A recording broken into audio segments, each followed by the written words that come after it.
Assalamualaikum warahmatullahi wabarakatuh. Selamat pagi siswa-siswi SMK Teksa dan ITA Salam Karawang jurusan Rekayasa Perangkat Lunak ya. Pada kesempatan kali ini di pelajaran pemrograman dasar kita akan melanjutkan materi kita selanjutnya yaitu mengenai percabangan. Di praktikum sebelumnya kita sudah belajar mengenai input output ya, entah itu menggunakan dev C++ di laptop ataupun di komputer, ataupun pada kesempatan kali ini kita menggunakan handphone yang menggunakan smartphone, mobile phone gitu. Sudah Bapak terangkan input output untuk bahasa pemrograman C++-nya di pertemuan sebelumnya juga. Nah, pada kesempatan kali ini juga melanjutkan, kita masih akan menggunakan coding di smartphone atau di mobile phone. Yang belum menginstal aplikasinya silakan nanti install aplikasinya, nanti juga akan Bapak jelaskan, ataupun melihat di video sebelumnya ya apa itu aplikasinya, karena pada kesempatan kali ini kita akan melakukan materi mengenai percabangan kemudian menggunakan codingannya di smartphone ataupun di mobile phone kalian. Jadi silakan diinstal. Pada kesempatan kali ini kita akan masuk ke materi percabangan ya, itu adalah salah satu jenis algoritma yang digunakan untuk kondisi berupa pilihan. Jadi begitu ya. Jadi percabangan itu adalah algoritma yang digunakan untuk kondisi berupa pilihan. Jadi sebelumnya juga kalian sudah mengenal flowchart, yaitu alur proses ya, alur kerja dari sebuah algoritma.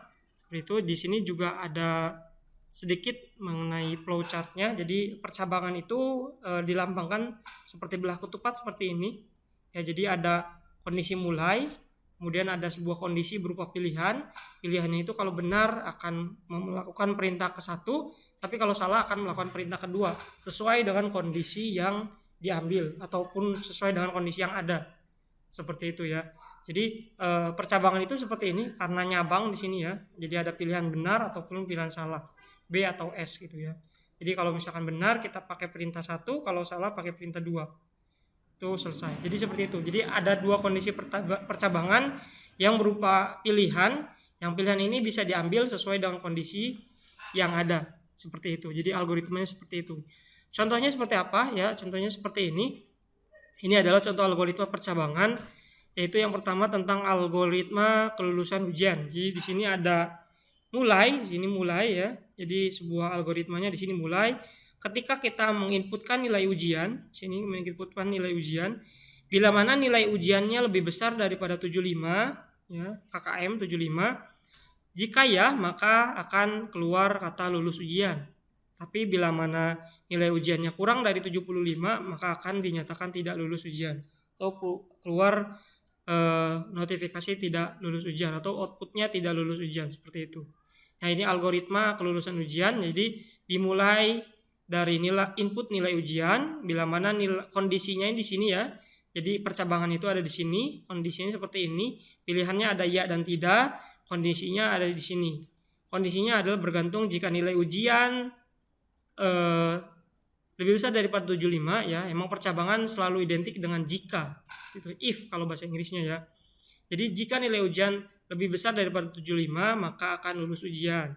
Jika tidak maka akan tidak lulus ujian. Seperti itu.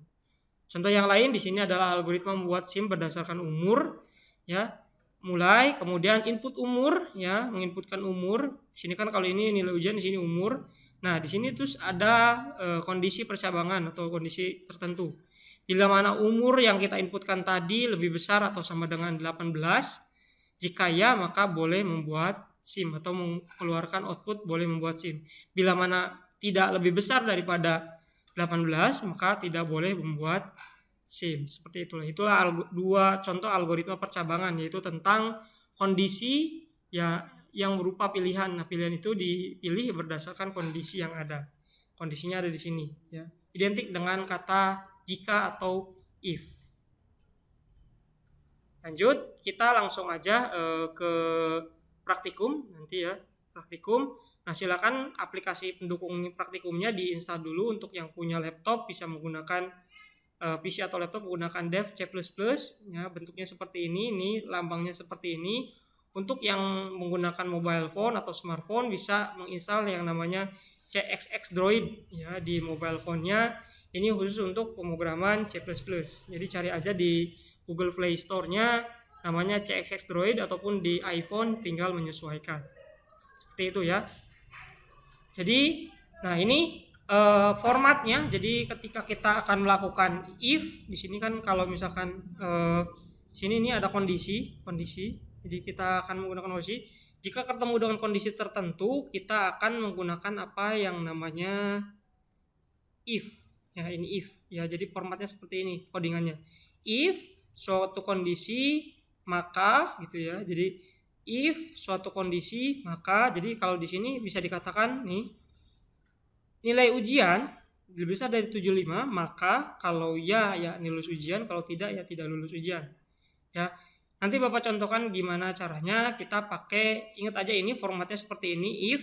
Ini if satu tingkat, karena if itu ada berbagai macam tingkat, ada yang satu tingkat, ada yang 2 tingkat, ada yang banyak tingkat gitu ya, tingkatannya ada banyak. Nah, ini kita pakai yang 1 tingkat dan 2 tingkat terlebih dahulu sesuai dengan contohnya yang tadi. Ya, yaitu if untuk suatu kondisi, bila mana terjadi if-nya maka akan melakukan suatu hal.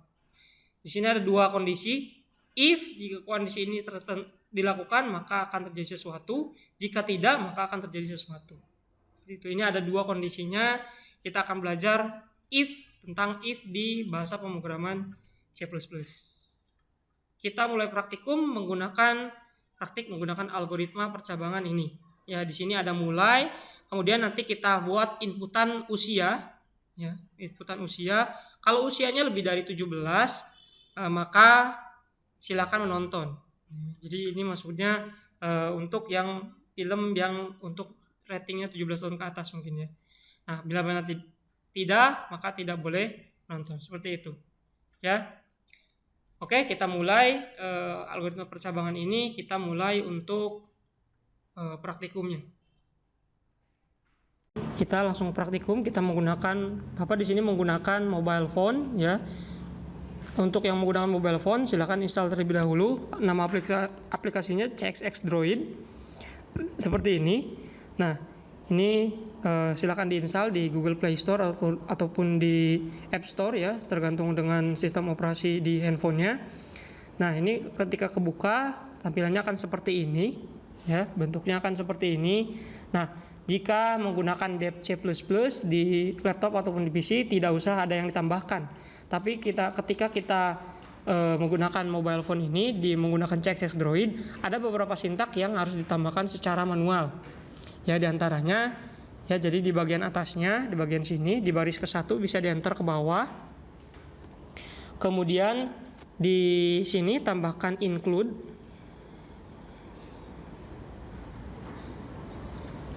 Nah, sintak ini kalau misalkan di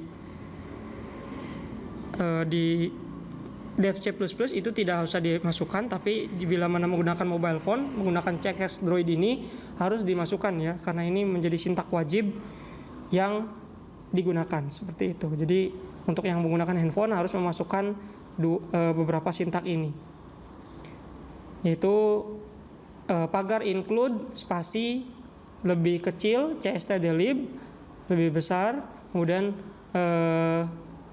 pagar lagi include spasi iostream kemudian lebih besar dari, ya seperti ini ya, kurang lebih seperti ini. Silakan diikuti sama persis seperti ini karena emang menjadi sintak wajib yang harus dimasukkan ketika menggunakan yang namanya aplikasi CXX Droid di mobile phone kalian. Nah, kita akan ini sudah selesai ya, kita bisa save ya. Klik yang berkas itu, kemudian save terlebih dahulu. Ini saya akan menyimpannya, sebenarnya simpannya bebas. Saya akan simpan di internal storage, kemudian di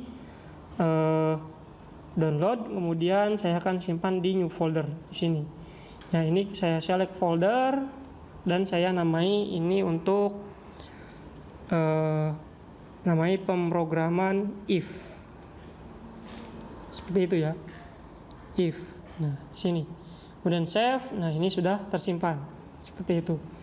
Nah, kemudian kita lanjut. Kita akan membuat tadi yang seperti yang saya terangkan, akan membuat praktikum yang seperti ini. Nah, ini adalah ininya ya. Format if-nya. Nah, kemudian yang akan kita bikin adalah yang seperti ini. Ya, praktikum algoritmanya seperti ini. Jadi kita membaca flowchart. Flowchartnya itu seperti ini. Jadi dimulai kita membaca usia. Jika usianya lebih dari 17, maka akan keluar notifikasi silakan menonton. Tapi jika mana kurang dari 17, Anda tidak boleh menonton. Seperti itu ya. Jadi kita akan buat algoritma untuk flowchart seperti ini. Ya. Kita akan buat terlebih dahulu inputannya terlebih dahulu. Di sini adalah read usia. Usia itu kan sesuai dengan tipe data. Pertemuan sebelumnya Bapak sudah ajarkan kalian mengenai tipe data, ya. Nah, yang ini tipe data. Tipe data itu ada 3 jenis, ya. Ada 3 jenis, yaitu numerik, karakter, dan logika. Jangan sampai lupa. Bila mana jenisnya adalah angka semua, datanya adalah angka semua, maka tinggal menggunakan 2 pilihan ini. Apakah itu integer ataupun double. Integer untuk yang data yang bilangan bulat semua, ya, seperti umur, seperti apalagi yang tahun, seperti tanggal, ya, itu menggunakan tipe data integer. Tapi bila mana ada komanya, misalkan 17,5, 25,3, 15,1, nah itu menggunakan tipe data double yang ini. Untuk yang jenis numerik. Kemudian tipe yang kedua adalah karakter. Karakter ini adalah abjad ataupun antara gabungan antara abjad. Jadi ada abjadnya dan ada angkanya. Contohnya adalah alamat. Alamat ini misalkan Jalan Duren nomor 17. Nah, itu adalah contoh dari tipe data karakter. Contoh lain adalah misalkan nama kalian harus menggunakan huruf. Nah, itu adalah contoh jenis karakter. Nah, itu bisa dipilih dari 2 ini. Apakah itu string, apakah itu chart. String itu untuk yang digitnya ataupun karakter dari si abjadnya lebih dari 1. Misalkan nama kalian, alamat itu kan lebih dari 1. Ataupun kalau chart itu untuk simbol ataupun pilihannya yang hanya 1 karakter. Ya, jadi misalkan simbol untuk jenis kelamin kan itu pilihannya yang pakai pilihan P atau L seperti itu. Nah, itu untuk chart ya. Nah, karena kita di sini tadi kita akan mempraktekkan menggunakan usia itu datanya adalah angka ya. Jadi kita pakai di sini adalah jenis yang numerik. Kemudian karena usia itu tidak menggunakan koma, jadi kita pakai yang ini integer ya. INT seperti itu. Jadi kita mulai ke coding menggunakan CXX Droid. Kita udah tambahkan 3 sintak ini nih, 3 sintak itu 3 baris sintak yang ini. Ya. Yang harus ditambahkan ketika kalian mengcoding di smartphone. Nah, kemudian kita di sini buat dulu tipe data dan variabelnya. Tipe datanya tadi usia itu adalah INT. Maka di sini tuliskan INT usia.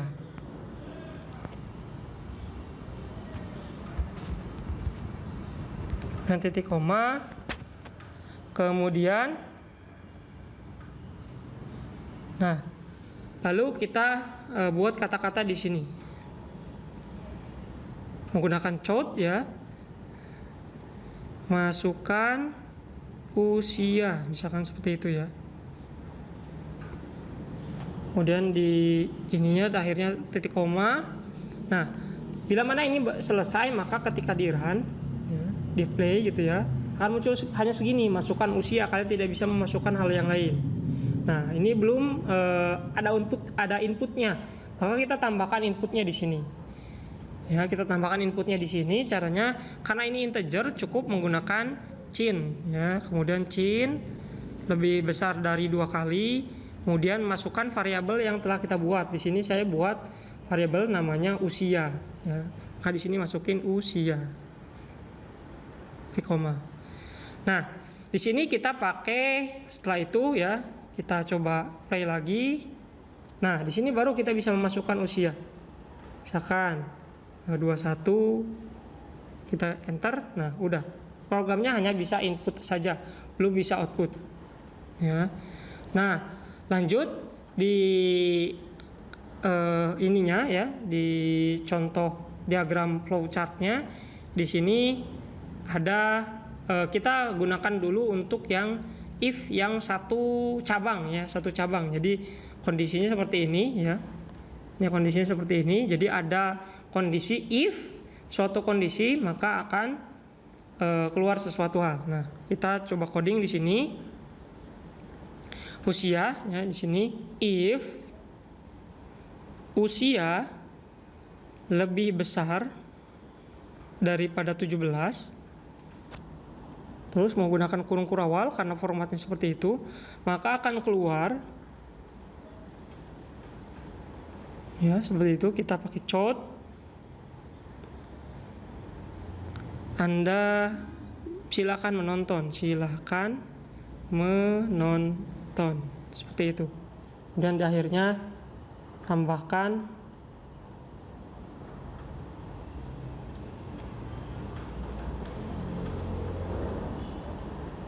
susah sekali ya di paling ujung ini. Boleh sebenarnya di enter ke bawah juga boleh.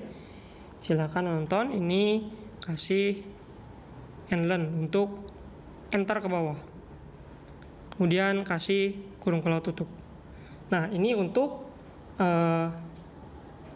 if yang hanya satu cabang. Jadi ini kalau kita play, kalau kita run, masukkan usia. Ketika kita masukkan usianya lebih dari 17, katakanlah 20, maka yang keluar adalah silakan menonton.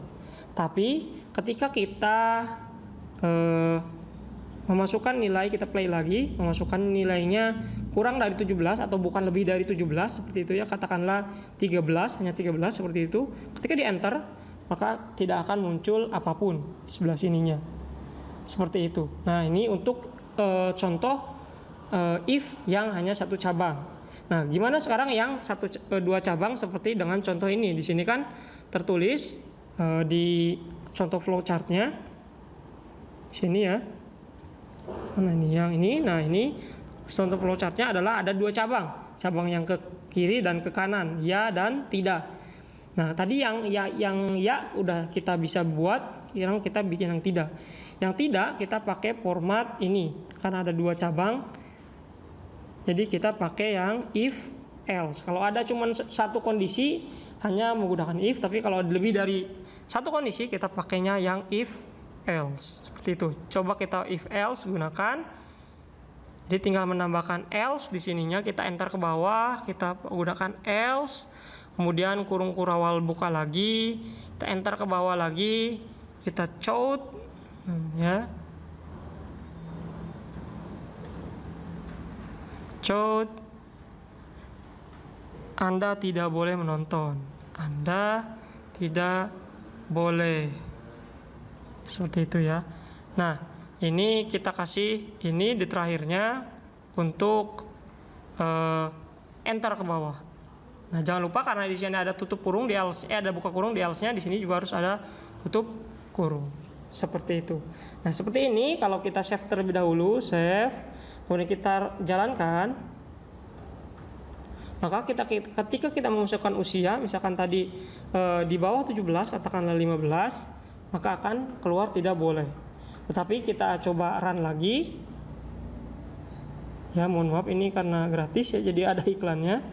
Kita run lagi atau kita play lagi. Ketika kita di atas 17, katakanlah 19, maka ketika enter, maka akan muncul yang silakan menonton. Seperti itu ya, itu contoh dari algoritma percabangan ya. Silakan nanti di Texas Learning ini, di Texas Learning Bapak akan sempatkan juga URL di sebuah situs tentang coding yang membahas tentang percabangan. Silakan baca. Ini contohnya sudah Bapak praktekkan di video ini. Kemudian untuk artikel dan contoh-contoh lain Bapak akan nanti berikan di URL di Texas Learning. Ya, jadi silakan. Untuk tugasnya adalah sebagai berikut. Untuk tugasnya silakan kalian pilih dari dua algoritma ini, mau yang algoritma kelulusan ujian ataupun algoritma membuat SIM berdasarkan umur. Kemudian coding di aplikasi yang menggunakan bahasa pemrograman C++. Boleh menggunakan dep C++, boleh menggunakan tadi yang CXX Droid di mobile phone-nya. Kemudian nanti setelah codingannya selesai, silakan di screenshot dan dikumpulkan di Texas Learning. Itu ya tugasnya ya. Jadi tugasnya silakan kalian buatlah codingan aplikasi menggunakan bahasa pemrograman C++ untuk algoritma berikut ini. Boleh pilih salah satu. Boleh yang algoritma kelulusan ujian ataupun yang algoritma membuat SIM berdasarkan umur ya. Di sini sudah Bapak ini contohkan. Nah, untuk slide ini juga untuk materi ini nanti akan Bapak sampaikan di Texas Learning. Video ini juga nanti akan sampaikan di Texas Learning. Tugasnya juga akan nanti disampaikan di Texas Learning. Termasuk tadi yang Bapak sebutkan yaitu mengenai situs yang menjelaskan lebih detail mengenai percabangan di bahasa pemrograman C++ ini. Oke, silakan dikerjakan tugasnya. Kurang lebihnya bisa menanyakan ke Bapak lewat WA. Bapak akhiri pertemuan kita kali ini di pertemuan ke-6 kali ini. Semoga bermanfaat. Bapak akhiri wabillahi taufiq wal hidayah. Wassalamualaikum warahmatullahi wabarakatuh. Selamat mengerjakan tugas.